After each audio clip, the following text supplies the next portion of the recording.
pessoal, eu sou a professora Jussara Meira, estamos no Podlínguas, o nosso projeto de pesquisa que trabalha com essa interface da educação e comunicação. Nós queremos saber se como um podcast pode ajudar a aprender língua portuguesa. Olá pessoal, eu sou Heloíse e a palavra do dia é cabelo. Cabelo? Cabelo. E segundo o dicionário do Evanildo Bechara, cabelo, pelos da cabeça, cada pelo do corpo humano. Olha, cabelo. E para falar mais sobre esse assunto, hoje nós temos uma convidada muito especial que vai falar para nós, autora do livro Entre Bolhas Raciais, Fotos e Sonhos. Nós vamos ver o currículo dela, que vai falar para nós sobre essa questão de cabelo. Ela que é doutoranda em estudos de linguagem na UFMT em Cuiabá, mestra em educação com foco nas relações raciais brasileiras, especialização em administração geral e gestão de qualidade, graduação em secretariado executivo e licenciatura em letras, docente efetiva na área de secretariado executivo e gestão no Instituto Federal de Mato Grosso. Pesquisa sobre educação, relações raciais brasileiras, memórias, experiências de vida, reconhecimento de si, identidades negras e brancas, secretariado e gestão. Que currículo de peso, hein, pessoal? E que, por sinal, tem um cabelo muito bonito. Oi, gente, bom dia, boa tarde, boa noite. Eu adoro os meus cabelos, são lindos, né? Mas cabelo liso, crespo, cacheado, todo tipo é lindo. Obrigada pelo convite, viu, professora Jussara, a nossa estudante, como que é seu nome mesmo? Heloíse. Heloíse, muito obrigada, viu? Um prazer estar com vocês. Então aqui vamos pedir a nossa professora Tatiane de Oliveira falar um pouco para nós, né, dessa questão do cabelo na sua pesquisa. Como assim? Então vamos lá. Posso ficar com o livro? Vamos divulgá-los aqui. Olha que capa linda, né, gente? Fazer minha propaganda. Então, Entre Bolhas Raciais, Podas e Sonhos, ele é um livro fruto da minha dissertação de mestrado, que eu defendi em 2020, e participei de um concurso interno na UFMT, e ele foi aprovado para se tornar um livro. E dele, qual foi o objetivo da pesquisa? É entender como o processo, como as identidades negras são construídas e reconstruídas na UFMT, no contexto das ações afirmativas. Por quê? Porque depois das ações afirmativas, novos corpos adentraram a UFMT. Não que antes não tinha população negra lá, tinha, mas em menor quantidade. E agora, brancos e negros se encontram dentro de um espaço hierarquizado, um espaço de poder. Como as identidades elas são reconstruídas nessa dinâmica do dia a dia, nesse cotidiano? Será que só o acesso é suficiente? E esse percurso de 3, 4, 5 anos que a população negra tem que ficar estudando? Como que é esse acesso? Qual que é essa dinâmica? Esse foi o objetivo do livro. Tati, falo Tati, porque eu chamo ela de Tati. A gente é amiga, né? Pode. Como você avalia, por exemplo, você passou por essa experiência do secretariado executivo, né?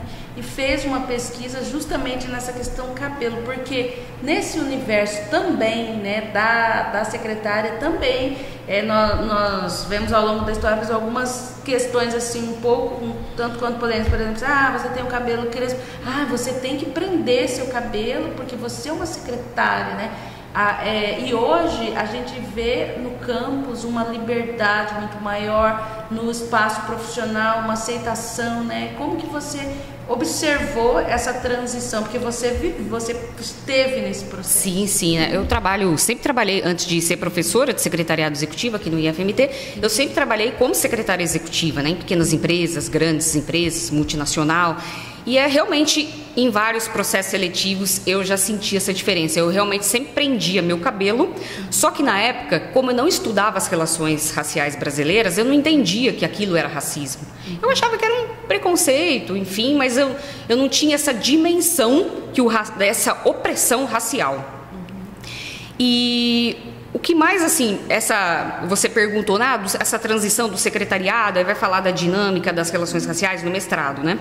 Por quê? Porque principalmente na minha infância, no jardim de infância, as crianças sempre falavam para mim, o seu cabelo cacheado é feio. Ai, que cabelo feio. Então, desde aí, eu não entendia direito, mas desde aí eu queria alisar meu cabelo. Então, eu sempre isso sempre ficou na minha cabeça, né? Essa opressão. E depois do contexto das ações afirmativas, porque as ações afirmativas elas mexeram com estruturas brancas, fortes, hierarquias de poder.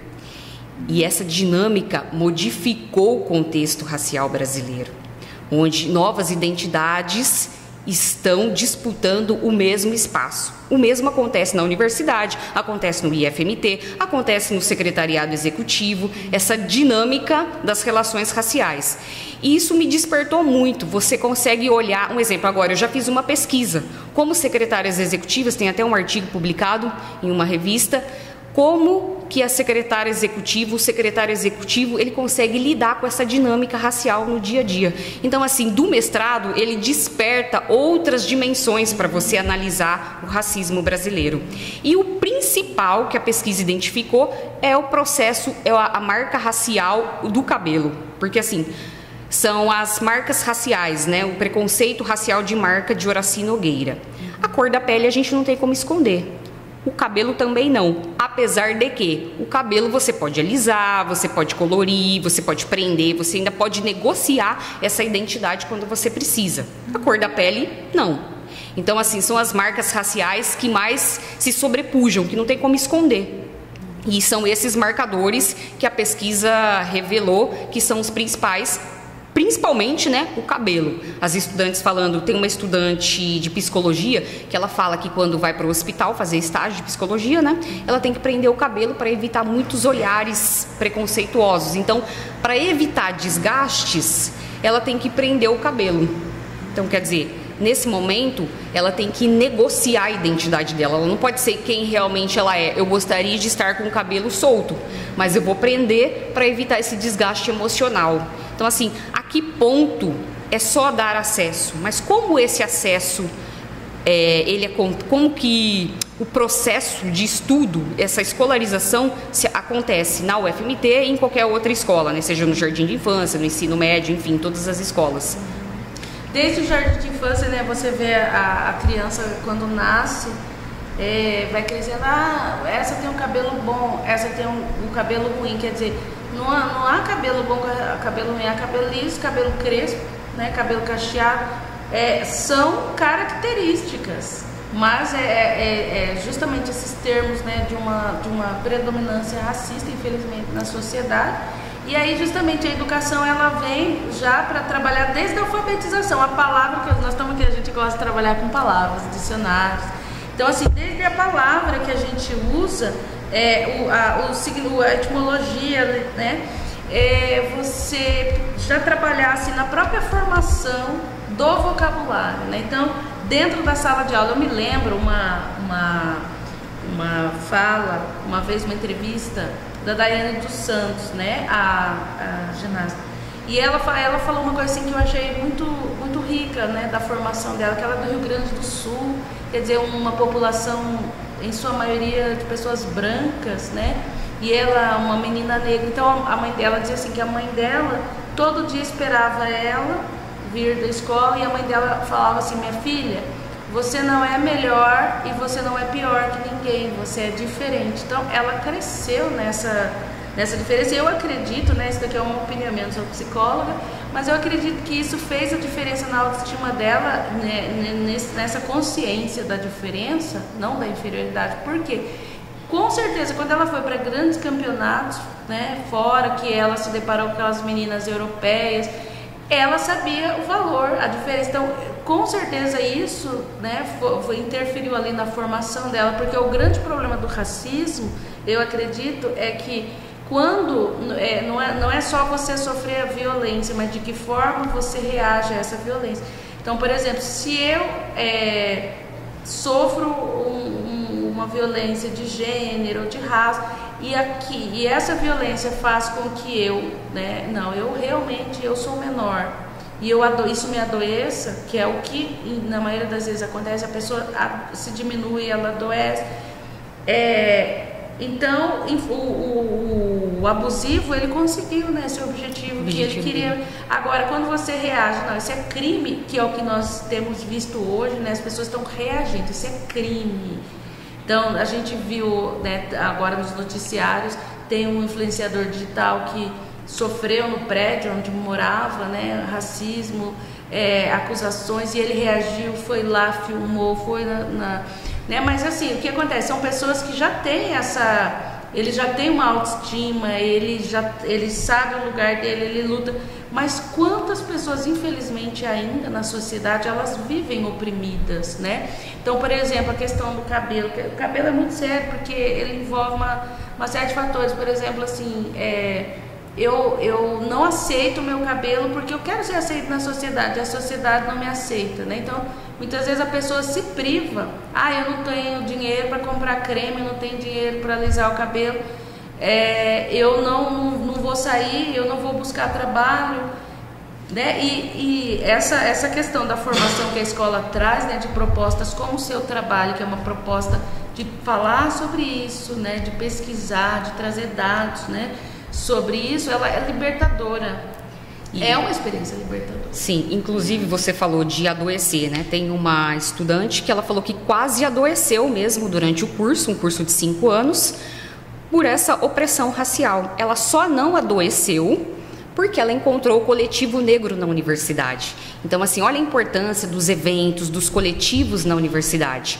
Por quê? Porque o estudante negro, ele vai ter um apoio para ele. Ela até fala, tem uma narrativa dela emocionada, que ela fala: quando entrei na universidade o primeiro dia e eu vi no RU escrito bem-vindo negros e negras à Universidade Federal, e nós temos aqui esse coletivo negro que vai te acolher, ela se emocionou, porque ela falou assim: eu não vou estar sozinha, eu não estou sozinha aqui, não vou estudar sozinha, tem parceiros de luta, né, comigo aqui, e essa luta é de todos. Porque eu pesquisei identidades brancas e identidades negras também, porque nós vivemos relações, né? O negro não está sozinho aqui, a população negra não está sozinha aqui. Nós somos seres sociais que se relacionam. Então a identidade branca, ela tem que ser posta em jogo também, né? A branquitude, o privilégio racial branco, que não é proposital do branco, apesar de que a gente sabe que teve um projeto lá, mas a gente vê muita narrativa assim: mas eu sou branco, eu não sou opressor, eu não tenho privilégio. Mas é que é um privilégio automático, sem a pessoa querer, porque já está estruturado, a nação brasileira já foi formada desse modo, né? E eu acredito que a educação é o caminho mesmo, a gente fazer esses podcasts, a gente falar nas universidades, na escola, com respeito a todos. Nós temos população branca pobre que sofre? Temos. Nós temos população negra que sofre? Temos. A população indígena, LGBTQIA+. Então, assim, nós temos que trazer essa dinâmica para a universidade para discutir de forma respeitosa e amorosa. Eu acredito nesse caminho da educação e reeducação racial. E só assim que nós vamos conseguir, trazendo um livro, uma professora que estuda as relações raciais para o podcast de vocês, na sala de aula, nos eventos. Inclusive a pesquisa mostrou também a força dos eventos. E tem espaços, o que a pesquisa mostrou também? Que dentro da universidade, a população negra, ela veio para dar uma oxigenada mesmo, né, nesse assunto. Tem muita coisa positiva nisso, apesar de que quando você traz o positivo, você traz conflitos também, porque mexe com poderes, né? E então isso foi muito bom, e a gente precisa falar mesmo, em todos os espaços, abrir essa oportunidade para a gente falar da educação antirracista. Elô, e aquela nossa perguntinha de praxe básica do nosso podcast? Ai, meu Deus, o que será, hein? Então, professora, na sua opinião, existe machismo no campus? No IFMT? No IFMT? Sem sombra de dúvidas, existe. Eu mesma já sofri machismo de pessoas, homens, baterem na mesa, tentando me oprimir, e outras mulheres que estavam comigo. Isso aqui eu só estou contando um episódio. Infelizmente ainda existe o machismo no campus. Eu não sofri nesse campus, desculpa, foi em outro campus, mas é no IFMT, eu falo isso nível IFMT, né? E cada campus tem a sua especificidade, não sei. É porque a gente está cutucando aí todos os nossos episódios, por mais que a gente trate de outros temas, mas a gente sempre, porque nós queremos fortalecer, né, a mulher, trazer, mostrar tantas mulheres que temos. Nós, cada episódio a gente grava assim, com uma mulher mais encantadora que outra do nosso instituto. Nós não vamos limitar só as mulheres, os entrevistados, né? Mas a gente quer dar protagonismo a essas mulheres, porque é justamente fazer com que o que é bom fortaleça, o que é mal vai caindo por si só, né? Então motivar trazer, né, essas discussões, porque há muita gente que sofre, infelizmente é uma realidade, há muitas mulheres que sofrem a opressão machista estruturada, como o racismo estruturado, né? Isso. Inclusive, no doutorado agora, a minha pesquisa, ela vai trazer como colaboradoras protagonistas mulheres estudantes do ensino médio. Então nós vamos protagonizar as histórias de vidas de mulheres. E a pesquisa promete, viu? Porque eu já tenho dados capciosos que comprovam que nós vivemos numa sociedade machista, infelizmente. E o que te levou a escolher esse tema? Principalmente pelas opressões que eu mesma já sofri, né? Então, assim, eu sei o quanto difícil é ser mulher, né? Ainda mais aí com nós, professores, que a gente veio caminhando, né, com tanta dificuldade, chega nesse espaço de poder, como o racismo, outra vez, né? A gente mexe com essas estruturas de gênero. Então, é preciso a gente falar também sobre isso. Porque assim, ó, apesar de nós estarmos aí, né, com tantas pesquisas avançadas, nós estarmos com tanta luta, mas infelizmente são temas tão atuais, tão recorrentes, né? Você vê lá no Rio Grande do Sul, houve esse caso recente do cantor, né, Seu Jorge, cantor maravilhoso que sofreu racismo, né, absurdamente. E assim, eu li, né, quem não está um pouco a par do assunto pode pesquisar, mas assim, ele foi fazer um show, aí ele fez um comentário, eles não gostaram, e aí muitos, não todos ali, começaram, né, fazer ofensas raciais, e aí a parte lá das lideranças do clube ainda disseram que isso aconteceu porque ele falou algo que eles não concordaram. Gente... Sempre tem uma desculpa, né? É bem da violência, por exemplo, é como a mulher que apanha do marido e aí chega na delegacia e perguntou pra ela, mas o que você fez pra ele? Gente, ela pode ter feito o que for, mas ela não justifica a violência, e principalmente com a força desigual, né? Então, assim, ou seja, o oprimido, a vítima, ela se torna culpada, né, dentro de contextos assim em que ela deveria ser defendida, né? Então, assim, infelizmente, embora nós estejamos debatendo, lutando, mas assim é recorrente, é frequente. E se nós não insistirmos, não vai melhorar, não vai mudar, porque por mais que a gente fale hoje aqui, nós estamos debatendo o machismo, o racismo, né, todas essas questões, você sai ali, você se depara com a realidade, entendeu? Que é o que nós colocamos aqui, a mulher, ela tem que estar todo dia provando alguma coisa, entendeu? Todos os dias, um dia que você contraria um colega, que você fala, ela tá descompassada. Ela é louca, né? Desequilibrada. Ela é louca, desequilibrada. Vamos fazer uma análise lá. Ó, quem que nós vamos dar essa coordenação? Não, essa aqui tem depressão. Essa aqui, ela é meio nervosa. São esses os critérios, não é a sua competência, né? A sua capacidade. Infelizmente ainda temos esses critérios. Mas nós vamos mudar, e esse podcast é também um caminho, né? Obrigada, viu, pela oportunidade. Eloy, fala pra nós aqui o que você achou dessa ideia de cabelos. Eu achei maravilhoso.